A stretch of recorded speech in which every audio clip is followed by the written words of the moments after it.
Welcome to the studio. Thank you for having us. Thank you. Of course. It's been a while since you've been here, Charlotte. I know, it's been forever. I've been busy. Because what? I think I came on for like my birthday 2 years ago, and then that was like the end of it because it was like pre-COVID. Jeez. Yeah, you did your intro episode, you did your birthday episode, and then you did Quarantine with a K, which was my my quarantine edition of the show. That was a little chaotic. We don't talk about that one. Quarantine with a K was something else, man. Yeah. But we're here back in the studio, WECS 90.1 FM. We've already gotten to know Charlotte. Jayce, tell us more about yourself. What are you studying? That's a great question. My name is Jayce. I am a double major in art and theater with concentrations in studio art and directing with a minor in costume and fashion design. I use they, them pronouns because I'm gender fluid, only because I like to make gender liquid jokes. And my zodiac sign? Yes, I'm a what Scorpio. Is your zodiac sign? I'm so glad that you brought that up because that's one of my favorite segments of the introduction of the show. But everyone's always like, oh, but like astrology's not real. And I'm like, nothing is real, you know? Yeah. Bro, tell me why literally just yesterday, Jayce randomly texts me and they're like, can you give me your exact birthday and place of birth? And I was like, now you're trying to look at my whole zodiac. I just wanted to see her birth chart. That no is reason. absolutely amazing. Oh. I'm It obsessed. was definitely something. Yes, it is. Imagine living with an Aries. Oh my gosh. My mom gave birth to 2 Scorpios and a Gemini. So, and she's a Sag. So I just, don't go home. Man, oh man. But yeah, Charlotte's kind of the worst. What? Listen, nobody told you to be my friend. Ooh. I'm just kidding. Fine, I won't be your friend anymore. No! Jokes. Hee-haw, jokes. Okay. All right. So, without further ado, let's get into today's stuff. Earlier you heard Girl by Jukebox the Ghost. As you can tell, Halloween-themed music as well. Get it? Ghost. That's hilarious. Which is a phenomenal segue into what we're doing today, which is horror stories. At some point, Charlotte introduced us meaning me and my mother, to the concept of creepypastas. And it was super weird, man. It was something about animatronic Yo, do y'all remember Mickey Mouse like, in a basement. I don't know. Do y'all remember like 2012 Tumblr creepypastas? Because that's what she's talking about. No. It was a It's thing. only you. No, I'm sure somebody in the Twitch got me. Probably. They're maybe. so creepy. They're like scary though. Like you would just like stumble across them, and then by the time you realize it was a scary story, it was too late. Like you're already like invested.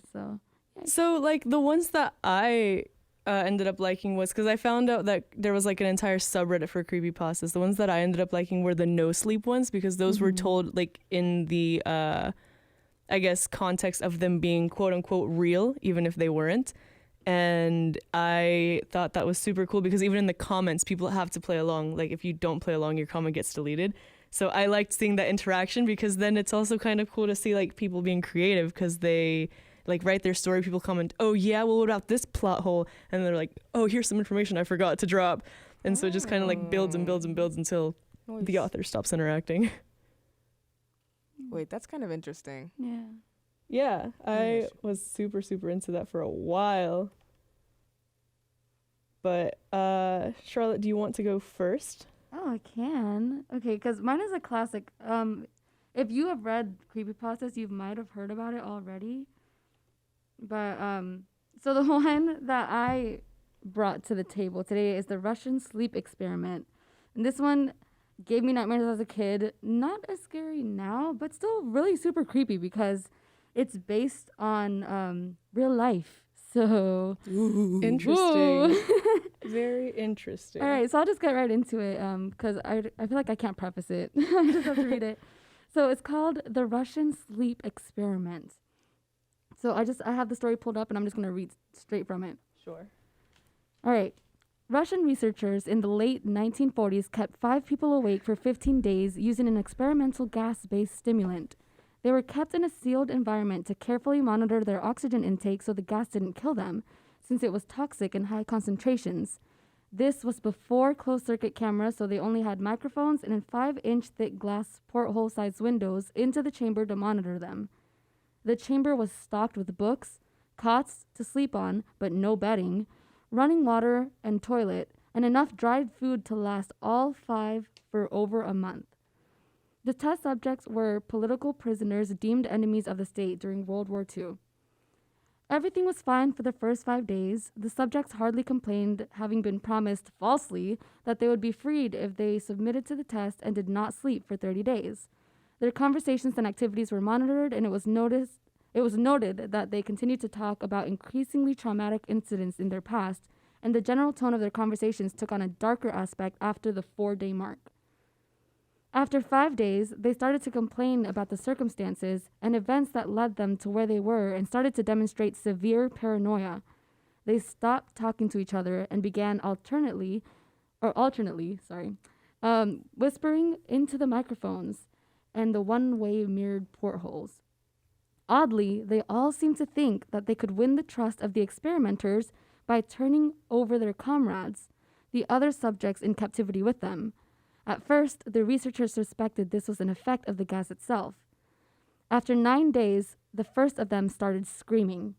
He ran the length of the chamber, repeatedly yelling at the top of his lungs for 3 hours straight.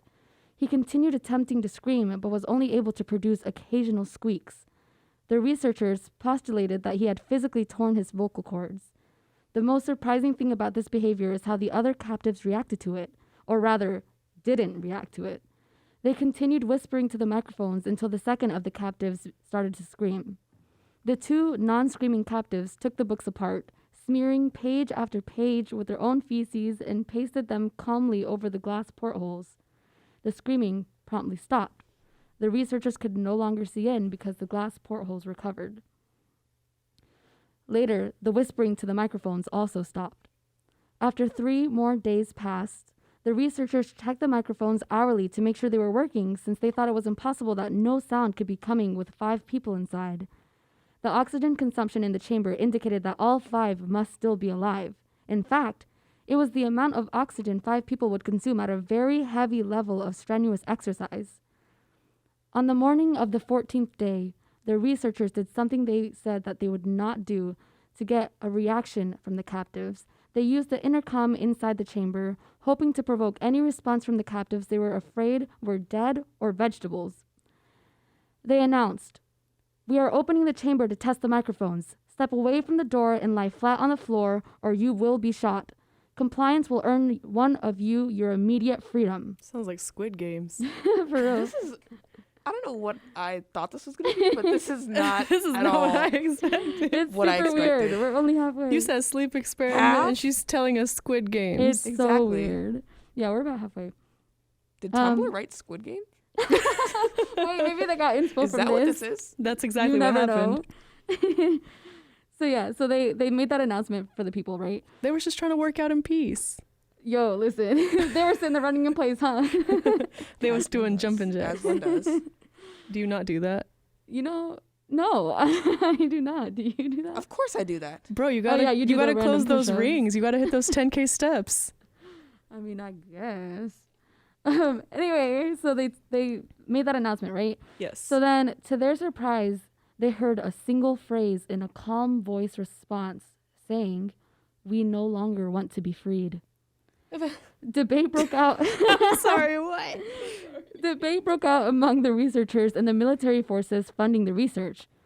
Unable to provoke any more response using the intercom, it was finally decided to open the chamber at midnight on the 15th day. The chamber was flushed of the stimulant gas and filled with fresh air, and immediately voices from the microphones began to object. 3 different voices began begging, as if pleading for the life of loved ones, to turn the gas back on. The chamber was opened and soldiers sent in to retrieve the test subjects. They began to scream louder than ever, and so did the soldiers when they saw what was inside. 4 of the 5 subjects were still alive, although no one could rightly call the state that any of them had any life left in them. The food rations past day 5 had not been so much as touched. There were chunks of meat from the dead test subjects' thighs and chests stuffed into the drain in the center of the chamber, blocking the drain and allowing 4 inches of water to accumulate on the floor. Precisely how much of the water on the floor was actually blood was never determined. All 4 surviving test subjects also had large portions of muscle and skin torn away from their own bodies. The destruction of flesh and exposed bones on their fingertips indicated that the wounds were inflicted by hand, not with teeth, as the researchers initially thought. Charlotte, speak up. Closer examination of the position and angles of the wounds indicated that most, if not all of them, were self-inflicted. The abdominal organs below the rib cage of all 4 test subjects had been removed. While the heart, lungs, and diaphragm remained in place, the skin and most of the muscles attached to the ribs had been ripped off, exposing the lungs through the rib cage. All the blood vessels and organs remained intact. They had just been taken out and laid on the floor, fanning out around the eviscerated but still living bodies of the subjects. The digestive tract of all 4 could be seen to be working, digesting food.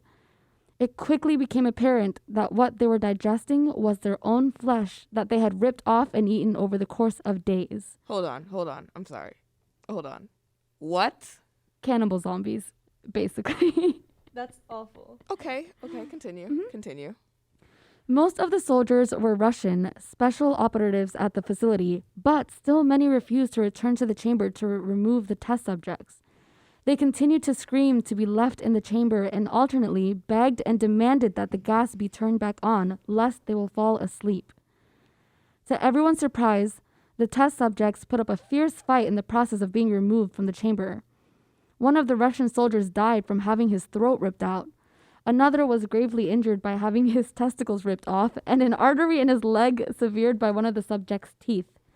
Another 5 of the soldiers lost their lives if you count the ones that committed suicide in the weeks following the incident from the trauma.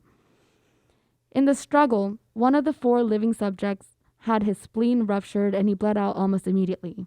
The medical researchers attempted to sedate him, but this proved impossible. He was injected with more than 10 times the human dose of morphine derivative and still fought like a cornered animal, breaking the ribs and arm of one of the doctors.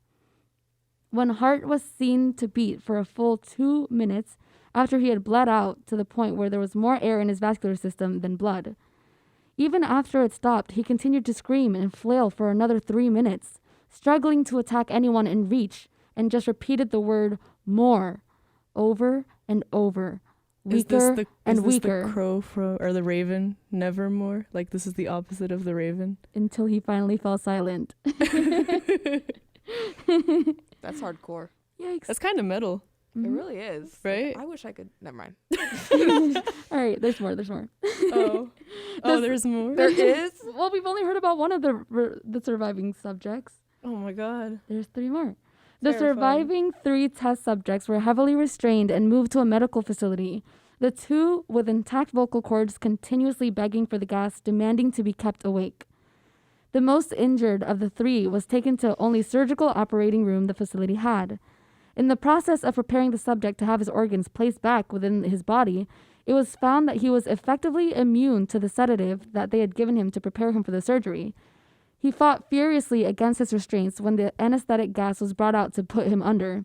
He managed to tear most of the way through a 4-inch wide leather strap on one wrist, even through the weight of a 200-pound soldier holding that wrist as well. It took only a little more anesthetic than normal to put him under, and the instant his eyelids fluttered and closed, his heart stopped.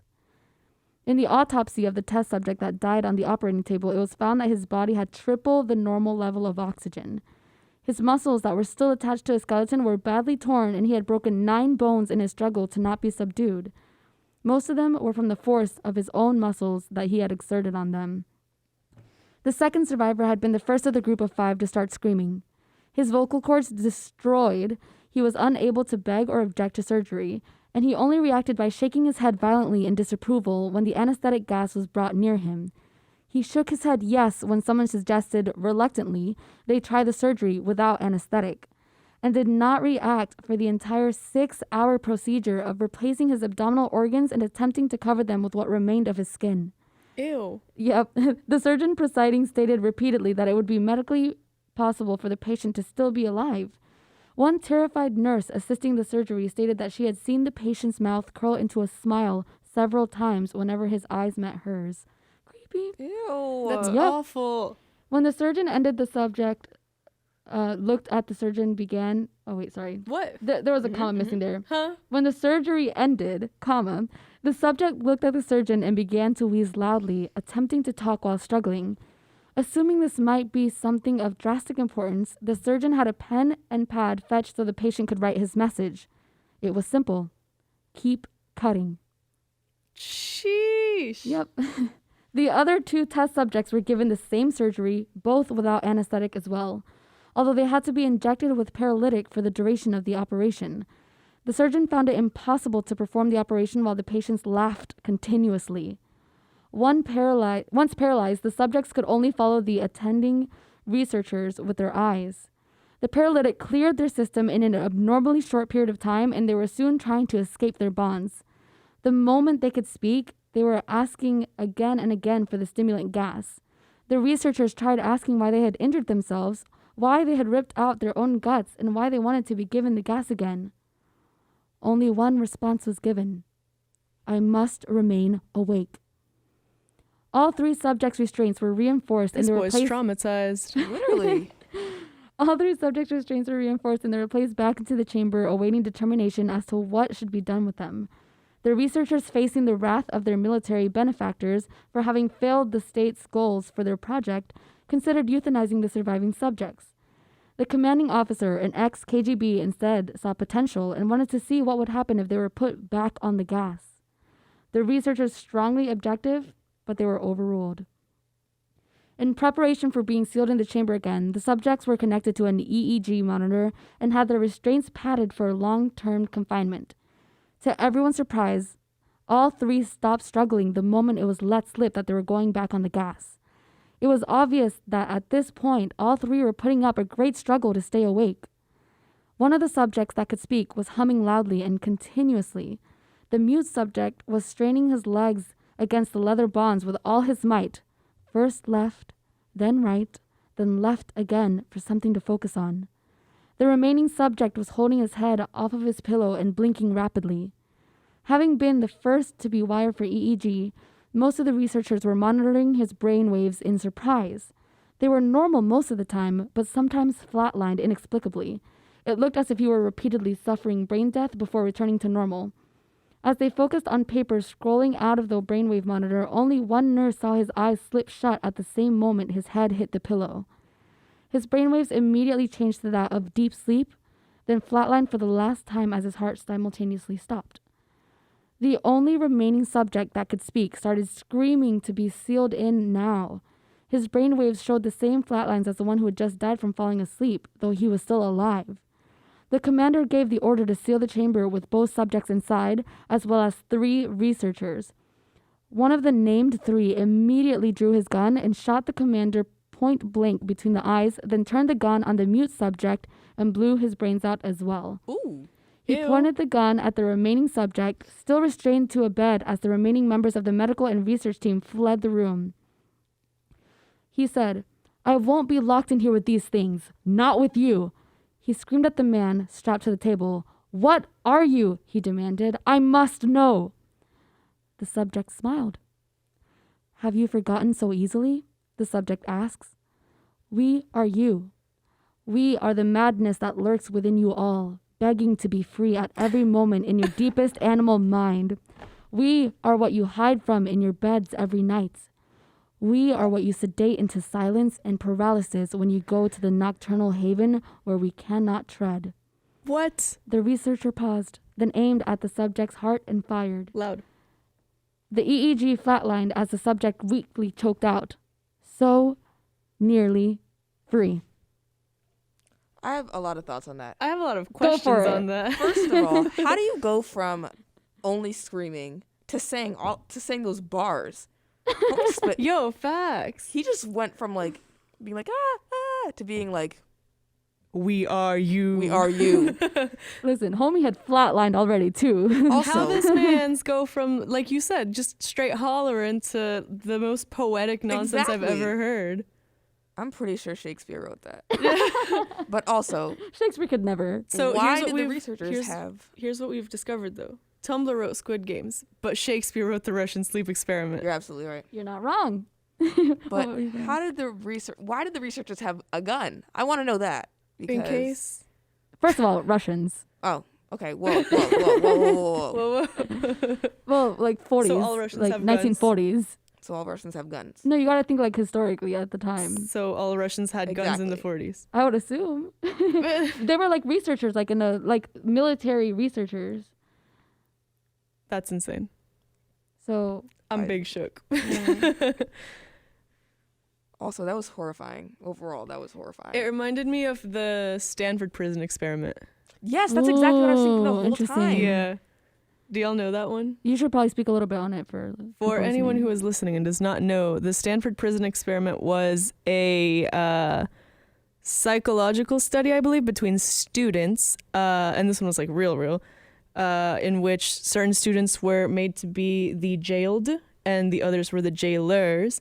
And so at first it was kind of like fun and games, like, oh yes, we play our role. But then the people that were in charge, the jailers, started, I guess essentially, they accepted and began abusing their power. And the people that were jailed, like the prisoners, they wanted out because they're like, bro, this is unfair. What are you doing? Like, you don't got to go this hard, man. But they was going that hard.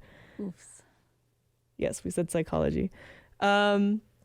But yeah, and so it's one of the most like unethical experiments to have gone down because clearly it just goes to show that people, when they're given a position of power, even though they go into it reluctantly or they go into it with like, I am able to do this, they'll do more because they can, because there's no checks on them.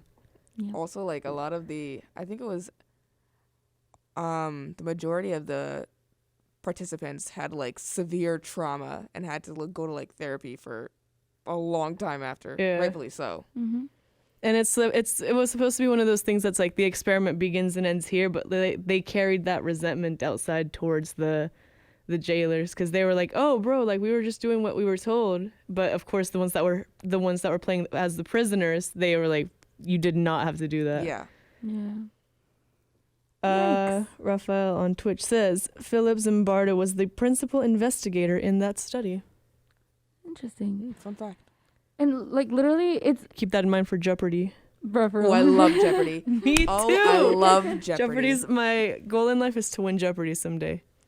I just feel like I have too many useless facts that like don't go with Jeopardy. So I feel like I can't win, but I'll get on there. Yeah, Do my best. enough to compete. You know, Jeopardy has like a mock test on their Yes. website to see if you could get in. I do it every now and then for funsies because I am a huge nerd. She I need also to do does that. the like, hey Alexa, Jeopardy, like Oh every day. yeah, if you have one of those wiretaps in your room known as an Alexa device, you can tell it to play Jeopardy, and it'll ask you 5 questions, like one from each category of the day. I'm gonna It's start really doing that with your fun. Alexa. Bruh. Your I already do it wiretap with machine. Yeah, I every day it resets. I think probably at 7 whenever Jeopardy Mm-hmm. goes on. But regardless, Every every 24 every day hours. Yeah. I'll be playing my little Jeopardy. All right. Do we have any more thoughts on the Russian sleep experiment? I find it like one of the creepiest creepypastas, since it was like, you know, most creepypastas are like made up, like various creepy Mhm. stories, but this was like something that actually went down. And there's no like, it's very hard to find proof of like how much of the story is actually real and how much of it was like embellished. I and, feel like a lot of it was added based onto on it. the sleep experiment, or on the prison experiment.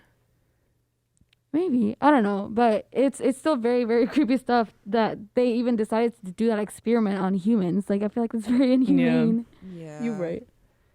It also made me think about at some point some BuzzFeed video went viral about what happens when you don't sleep, and like you do go crazy after like day 3 or 4. You start hallucinating, you lose touch with reality, you like get desensitized to like actual like tactile stimulants. I was going to wild. say that. I was going to say, so what I'm hearing from this story is that if I stop sleeping, I will become superhuman. Yes, That but doesn't sound not so for bad. too long because eventually the brain chemicals decide that it's time to sleep forever. Fair. So Yeah. I think you can I think- go like a week without dying, but you won't be sane. The longest I've gone without sleep is like 3 days, and I think I slept like 2 hours between those 3 But that's days. sleep. And oof, like I was feeling all types of crazy by the 3rd day, so I can only imagine like Yeah, because when you sleep, your brain essentially like runs a little janitor session and cleans Yeah. up the chemicals in there. I am someone who I hate sleeping. I feel like it's very useless. I think it's a and waste of time. It's a waste of time. Same. I could be doing so many better things with my Yeah. time, but instead I'm like recharging. Like that makes no sense. But in high school, I would just like not sleep. Yeah. And then after a while, I remember one day I was in class and I was like, oh my God, what if I just punch the person in front of me right now? I was like, Dun, dun. maybe I need to go to sleep. Maybe. All right. Quick song break so I can troubleshoot the mics on the live stream. If you're listening on WCS, you have no issue with our audio because it's perfect. yeah. But up next is Two Ghosts by Harry Styles because ghosts. Spooky.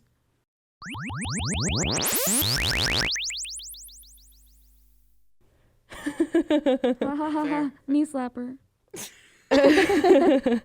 All right. I have a story for y'all. Ooh. Ooh. Spooky. All right. I literally was just out here getting ready, dressing up as Woody for the Twitch stream. Thank you, Raphael. And I was like looking through the subreddit trying to find like newer ones that were cool because I felt like you were gonna like bring one up that like was a classic because I told you look up creepypastas. Yeah. But like I said, I like kind of like the no sleep ones better. Mm-hmm. They're not always great, all right? They're not always great. Yeah, sometimes they're But- cringe, but sometimes they're like really good. Exactly. And I like finding ones that have some sort of like mystical element type vibe, but it's still like very plausible. So like there was one that I was reading about like a salt mine mummy. There was one about like a monster house. There was a bunch of stuff. But the one I ended up going with is the following. Okay. Okay. All right. So allow me to do that. All right, so I'm gonna pretend this was my story. Lol. I stopped going. I stopped going on archaeological digs after the Thornton expedition.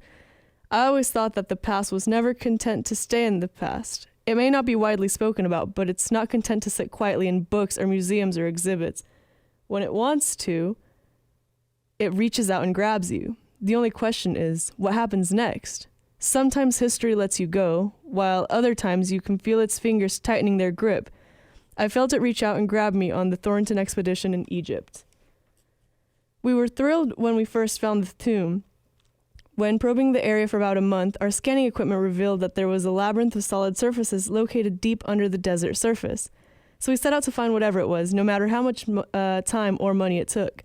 It took a while, but our team of diggers eventually uncovered the entrance. Then they sent in drones and other equipments to make sure the site was physically sound and wouldn't cave in if people stepped inside. Once that was completed, I arrived on the site as the dig supervisor. Stepping around mounds of sifted sand, segments of broken walls that had only recently been unearthed, huge bits of digging equipment, and various makeshift buildings dotting the landscape, I felt the earth declining under my feet at an angle as I moved closer towards where my team was gathered. The sand may have been shrinking away, but my excitement was growing with each step. This was the moment you dream about as an archaeologist. Also, this is some very flourished writing. It really is. Ready, Galloway? Victor, the site manager, greeted me the moment I was in earshot. Like the others gathered around, he was decked out in a hard hat and other protective gear. There was no telling how much more of the tomb's structure was covered in sand. The team had unearthed the entrance, but a tomb is a lot like an iceberg or anthill. What you see is only a fraction of what's truly there. All we knew so far was that the tomb was massive and was a pyramid at one point, but the top had weathered away over centuries. Let's do it. As soon as I was outfitted with the right gear, the team began chiseling away at what looked like the tomb's entrance. Jim Cromwell, our expedition's main photographer, stood poised slightly behind us to capture the moment. We stepped into the entrance, the intense heat from the desert practically radiating off of us. It was immediately apparent that the tomb was well made because the heat and the sun failed to penetrate the structure. It was actually kind of chilly inside. The deeper we went, the more it felt like we were leaving the outside world behind.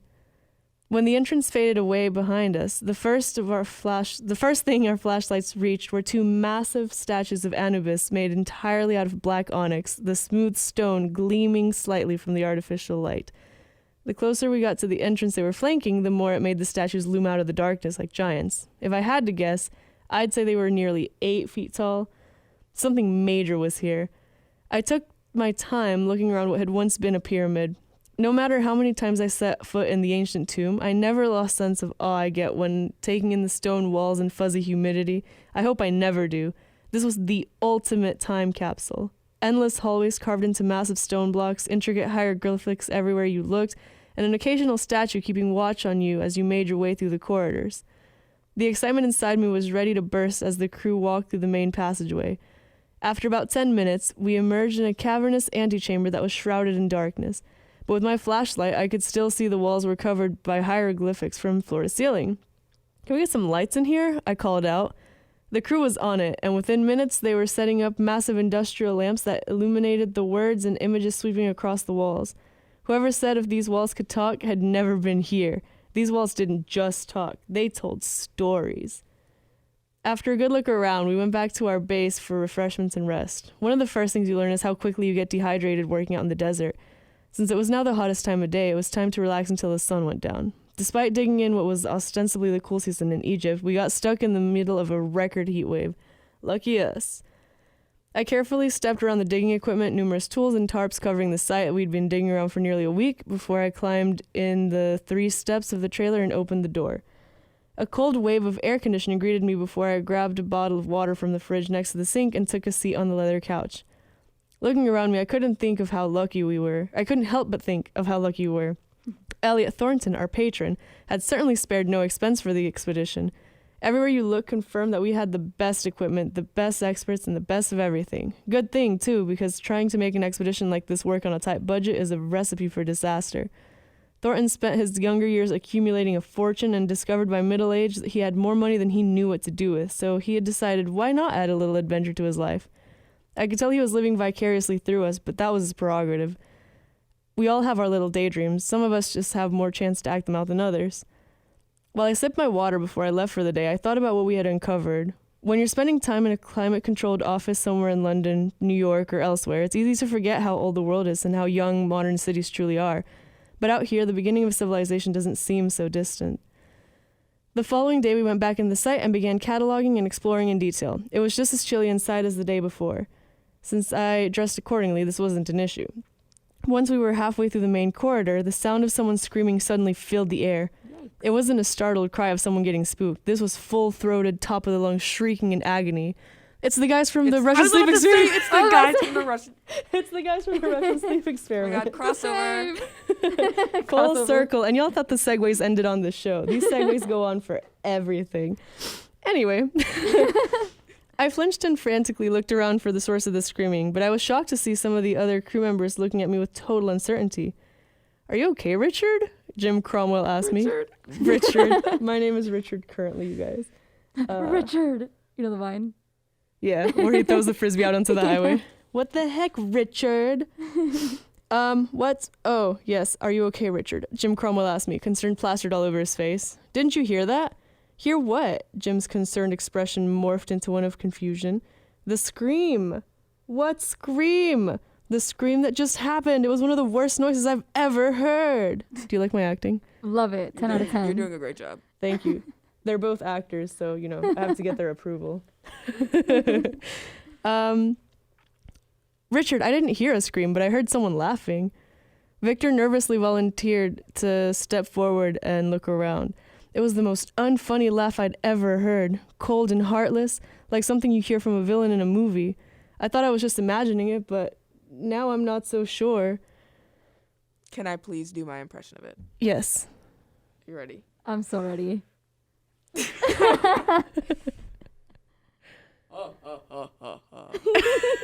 Thank That you. hit. That was Wait, spot that was on. perfect. I'm so concerned right now. Is that what he said? Yes, I'm concerned. That was very cold and heartless. Thank you. You should hear my Michael Jackson impression. Oh my God. After the story. Wait, no, do it now. Okay, so obviously there's the classic where he's like, but and don't stop till you get it up. He's like, and he goes, Pacheco, Pacheco. It's so much better in context. There's a YouTube video that's just like an hour long of just Michael Jackson sounds. That is amazing. I can do it perfectly, and like his like, woo! Dude, I want to get a soundboard in here, like not this one, but like one of the ones with like the touchpad panels, and I'm gonna need those to all be like preloaded. I guess that's technically what this is over here. Where he goes, but whatever. Yes! These gotta be Spot ringtones, on. dude. Spot These on. gotta be ringtones. All right. Anyway, I didn't hear anything, Jim said as the other crew members silently exchanged concerned looks. I didn't imagine it, and neither did Victor. We all had to undergo extensive physical and mental exams for this trip's insurance policies. I heard a scream. Look, I'm not denying Richard, but what do we do about it? Oh, wait. I'm not denying that, Richard. This comma's in the wrong place. What? Crazy. What do we do about it? Eleanor, the chief translator, said. I guess we just wait and see what happens. Go about our job. That's reasonable, Jim nodded. All right, guys, back to it. I tried to ignore what happened as we kept walking on. All around me, the extended expedition team was working, lighting the space with work lamps so the walls and hieroglyphics on them could be photographed and translated. Each wall had been painted beautifully in this painstaking fashion. I couldn't wait to get back to the base and get a better look at them. As we headed further down the burial chamber, I felt it getting colder still. The work lights illuminated parts of the hieroglyphics that seemed to go on forever, but eventually we reached the chamber, and with that, the team was in position.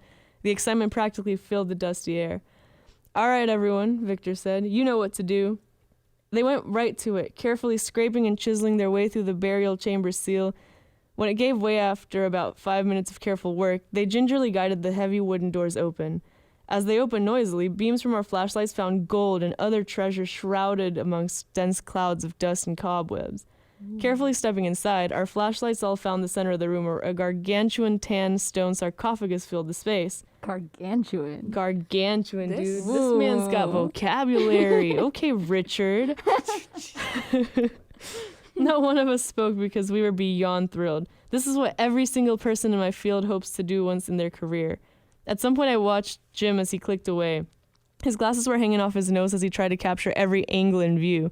While he did that, I took in the space as the rest of the crew came in and began to excavate and survey the chamber.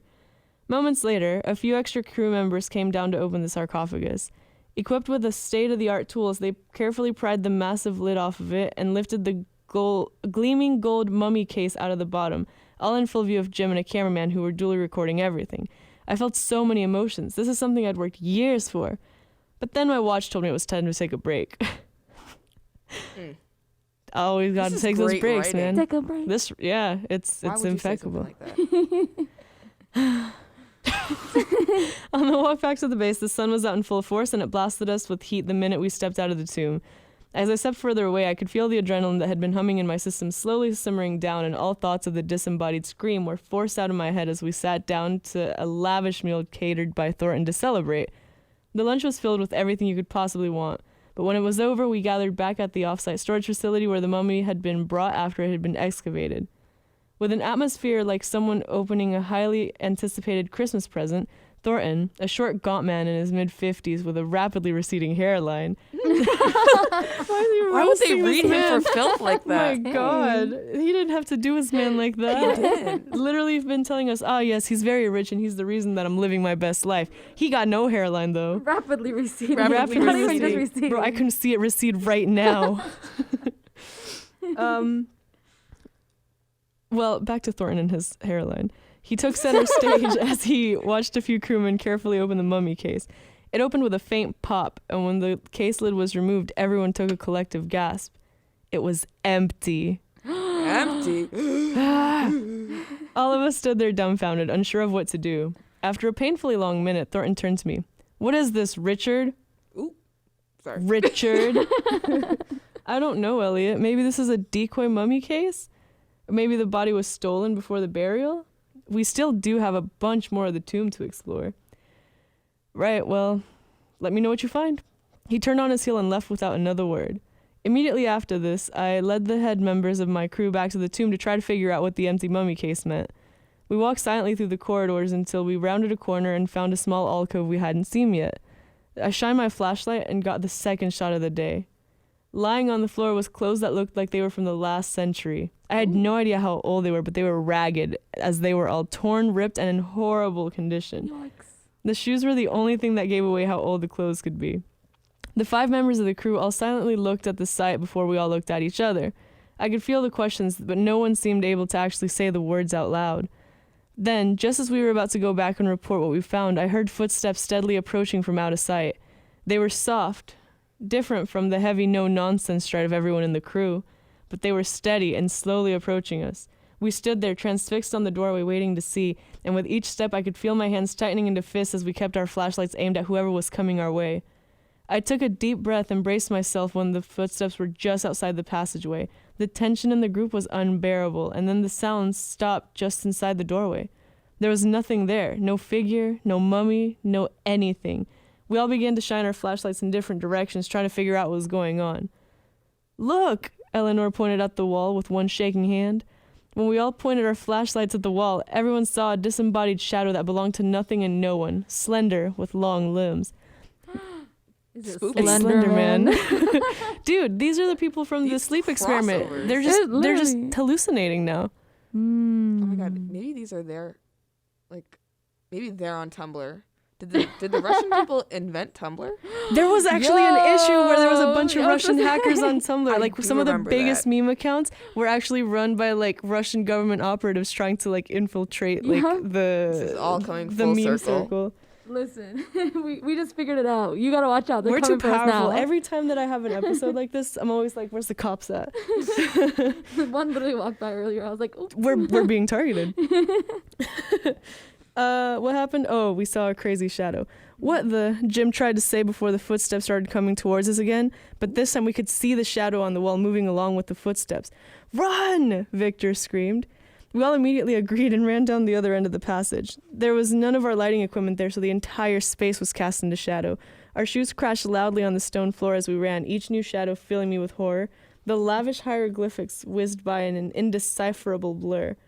Everyone in the crew kept running through the hallways and corridors until we were as far away from the area as we knew. My stomach lurched as I realized we hadn't even properly mapped the tomb yet, so none of us had any idea where we were running. This is a dangerous thing even under normal circumstances, so we slowly crept along in a group formation, facing a different direction in hope that that would protect us. The air in this part of the tomb was sour, and each step that each one of us took, we feared would bring the shadow right back towards us. Can I just say, this was either written by Mark Twain or like a 13-year-old Wattpad author. Yes, there are so many adjectives. There really are, and there's So many no adjectives. happy medium. It's either one of them. Yeah. We eventually found a new corridor that seemed to go on for a mile and managed to rest for a moment. "What do we do?" Jim asked once he's able to stop coughing. "We use our heads," I mumbled. "Let's look around and see what's going on here." Richard is very no-nonsense. Let's all slam our heads together. Let's use that critical thinking. The space we were in was silent for a few minutes as we all looked around. There wasn't much in the corridor aside from a few large statues of Anubis facing away from the passage we had just come through and a large still on the floor beneath it. Wait a minute. Weren't there massive statues of Anubis right near the entrance of the tomb? I looked at the group. That's right, they were huge. I think they're guarding the entrance to this place and are here to keep something in. That might be why the mummy wasn't in the case. You just might be right, Galloway, Bill, the geologist said. So if every entrance to this place is guarded by Anubis, does that mean there's an exit around here? I think so. It has to be around here somewhere. I pointed my flashlight towards the wall, and we all began poking and prodding it to find an exit. After a few long minutes, Eleanor poked a spot in the wall that creaked. The entire crew ran towards it and began to push. With some effort, it gave way, and a blast of hot air greeted us as we were face to face with a sand dune that came up to everyone's waist. The relief was palpable as we all stepped into the fresh air outside. But just as soon as we made it, I heard a faint thud from inside the passage flanked by the statues. Thank you for the sound effects. Everyone collectively turned to look, and I saw a distant shape of what looked like a hand wrapped in ancient linens lying on the floor. Without another word, We all ran straight back to the headquarters and told them what we found. Everyone sat there stunned, unable to believe what we said. When we went back to look for the mummy, it was exactly where we last saw it. I immediately resigned from my position on the Thornton expedition, as did everyone who had been in the group. Fair. Thornton was a gentleman over it and knew better than to argue, but he didn't give up on expeditions that easily. On the flight back home, which Thornton let everyone use his private jet for, we watched live news footage of an accident that had just taken place at the site we'd resigned from. Eventually, Thornton even called it quits himself. Right before everyone boarded the flight home, I went to a local vendor and bought every person on the group a statue of Anubis about the size of a lawn ornament. I didn't need to tell anyone to put it in their house by the front door. I keep mine there to this day. To this day. Aside from its actual purpose, it's a great piece of decor and much more interesting than the usual coat rack. A black cat just ran by the window. Continue, I'm so sorry. That's so scary, man. That is What the heck? Why would you share You didn't that? see it just like run by? No. Although I guess the Egyptians thought cats were like important and Oh, yeah, good luck. they- I'm reading an Egyptian story. Sorry, continue. That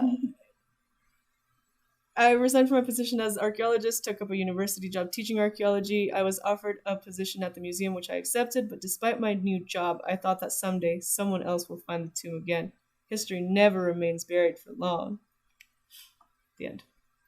The whole time you were speaking, I was thinking, yeah, I love that episode of Little Einsteins because they have an episode where they're going to a pyramid and they're like, oh my god, how are we gonna have the pyramid, guys? And they're singing. It's a really great episode. You should watch it. I highly recommend. You know what it reminded me of? Have y'all seen As Above, So Below? Oh yeah, the When catacombs, they how they go keep underground, shifting. So yeah, basically, it's based in France, and they go into like these catacombs, and like they're just doing like a random expedition. I don't even remember like the whole plot, but basically, they make their way like really deep and kind of lose their way, and they start seeing like weird things, like people moving and like scary like ghost people. So then they like try to work their way out, and it kind of like follows them through the content. It also reminded me of like, it had to be a while ago on TikTok. Some guy was like in a cave and he found like a doll like figurine thing, and he took it out, and people were like, "Leave it alone. You're gonna like release a spirit or something like that." Oh, yeah. And he was like, "Oh, look, it's so cool." People were like, "Why can't you just not do anything for 5 seconds? You're doing the absolute most." I mean, I'd like to point out that one of my favorite comic strips, Poorly Drawn Lines, I love has that. a line in which it says, "Archaeologist is a game of thieves and liars." It really is. Honestly. So that's why I like this one, because like there's all of this like lead up, and it's like, oh, where was it? You know, I like also stories really like want this. to make a your mom joke because of Mummy. Mummy. Mom. Mummy. All right. Well, that has been today's section of creepy stories. Charlotte's was by far the creepiest. It's a famous creepy one. That was gross. Yeah, I hated that. I was literally traumatized like when I saw this when I was like 12, 13 on Tumblr. And then somebody did a dramatic reading about it on YouTube, and obviously I watched it, and then it was super weird because it had like the sound effects and like the screams. Scary. Highly recommend you watch it though.